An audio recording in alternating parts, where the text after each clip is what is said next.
This is Andi Purewal for Boxing News. I'm joined by IBF Super Featherweight Champion Joe Cordina here after a successful night at the office. Joe, much more difficult fight than what people might have thought beforehand for you, but you've had your hand raised, majority decision. What did you make of the fight?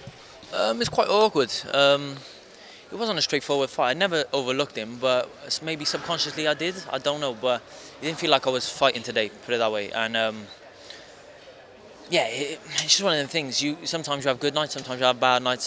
Today, it didn't feel like it was a good night for me, but I still got the win. And if I can get a win on a bad night, then that's all that matters, and we move forward.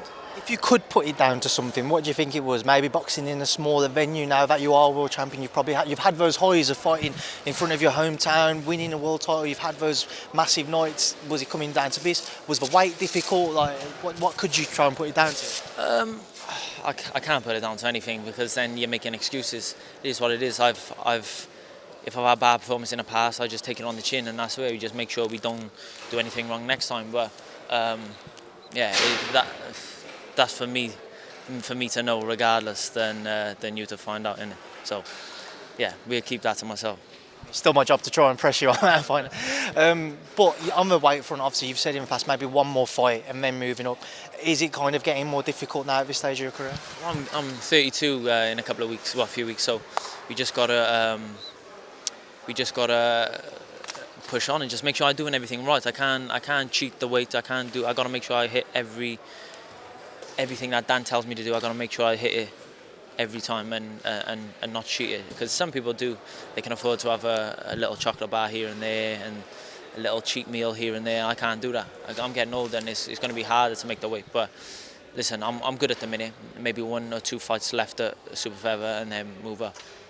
You come through a fight though, you had your hand raised, you retained that crown. You said to me earlier this week, you don't want to talk about what's next, ask me after the fight. I can ask you after the fight now.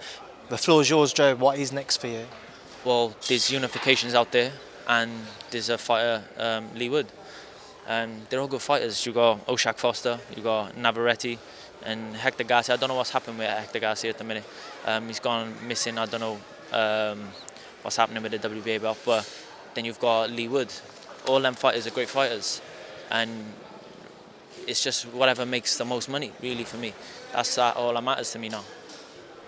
If it came down to money or unifications, which way do you say? So let's say the Lee Wood fight's there, but there was more money there instead of facing, say, Navarrete. It's a difficult one. Maybe if it was Navarrete in Vegas, I'd probably do the Navarrete fight. But if it was Lee Wood in the Cardiff City Stadium, I'd say probably Cardiff City Stadium. Then if they were like, oh, you can fight Navarrete in Vegas or Lee Wood in his city ground, Nottingham City ground, I say Vegas all day. So yeah, unless Eddie pays me ridiculous money. But this which is never going to happen because he's a tight fucker. Eddie still owes you a Rolex, don't he? Oh, listen, I'm not even going to ask him anymore, bro. He's meant to be a man of his word, and I'm still waiting for it. Might be waiting a bit longer for that, Joe. But just on that front of what's next, if you were one of those potential names watching you tonight, do you think they might be more inclined and more so thinking, there's a chance there for me to beat him? Yeah, of course. They'll look at that and lick their lips. They'll be like, oh, they're easy work. But please believe me, that ain't going to be, especially any of them other champions, there's a lot on the line when it's the champions. And them champions, they bring the fear out in you. So when you got that little bit of fear, that fear factor, you're going to be switched on. And like I said, I never really took him lightly, but Vazquez, maybe subconsciously I did, without me knowing, but I won't be doing that with them, because you got Oshak Foster, very good fighter, technically great, can punch. You got Navarrete, very, very busy, can punch a little bit and good work rate and good fighter. Then you got Lee Wood, can punch, technically good.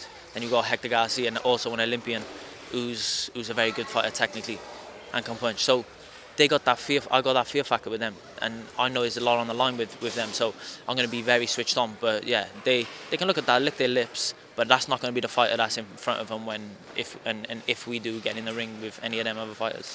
Just want to get a word on your support as well, Joe. How nice did that feel? Could you hear them throughout the fight, egging you on, cheering you on? Yeah, I could. But it was just a shame that it just wasn't igniting like I thought it was going to be. at the press conference or a couple of interviews, he was like, well, we'll have a Mexican war or this, that and the other, and I was waiting for it, but it just wasn't happening. So he was floating about, doing nothing. So I was looking to keep it long and box and do what Tony was telling me to do, but he was just floating about. So then I was like, nothing's happening. So I was trying to go forward to try and draw him on. Hopefully we'd have that sort of come forward, swinging away, so I could pick holes in him, and he just didn't really do it. And then only when I was going forward, he'd have a little burst, one burst through a round, and that was it. So you can't think you can come to. Well, I'm an away fighter as well. I'm from Cardiff, fighting in Monaco with 3 neutral judges, and he's from America with 3 neutral judges. So we're both an away fighter, regardless. So yeah, it is what it is. He's just a sore loser, bad loser. Yeah, it is what it is. I don't want to slag him because he's just. Yeah, it is what it is, isn't it? I have to ask Joe then, on that front, in terms of how you want either fight to play out, you mentioned the Mexican war front. I had a chat with you, a conversation with your dad in the middle of a fight, and he was saying you was making it far more difficult than what you needed to. If you just used your boxing skills, you'd have made it a far more comfortable fight than what it ended up being. Why did you feel like you wanted that? I don't know. I just think because, do you know, the sparring I was having, and it was what I was expecting. Because when I watched him and he was coming forward constant and he was throwing digs, literally having a Mexican war with all these other fighters, and I just thought that was going to happen. So the fighters I was sparring, that's what he was doing. So I'm obliging when they're coming forward and stuff like that. So yeah, I don't know. It didn't play out like I thought it would. But listen, it is what it is. I got the win, and that's the main thing for me. Just final couple to end on, Joe. I saw one man walking around in a Stone Island tracksuit. We're all dressed in suits and tuxedos and what have you. Do you know who that man was? Yeah, Schizo from my way, from Cardiff. He's a good guy. He came over. Funny enough, when they told me they booked, but we didn't have any tickets left, and I was like, listen, if I can try and get him, I was trying to get him all through the week, but I just couldn't. He ended up in here anyway with a Stone Island trackie. Everyone's in a tux and he's in a stony, but listen, can't fault him if he got in. He's from Tremorth, Splot, quite a rough part of Cardiff. So he got in, and that's the main thing. And Joe, just final one, obviously here in Monte Carlo, chance to celebrate now with everybody who travelled over who wasn't in the arena. What are you going to do to enjoy this victory? I'm going to go back. I got to do my drug test first, do my anti-doping. Once I do that, then I'm going to go back, grab my cigars, spark one right up, either go and sit with David Diamante or Derek Chisora and spark one up with them. Well, Joe, that sounds like an entertaining night. I'm leaving you to enjoy that now. So thanks for speaking to me. Safe travels back home. Thank you, bro.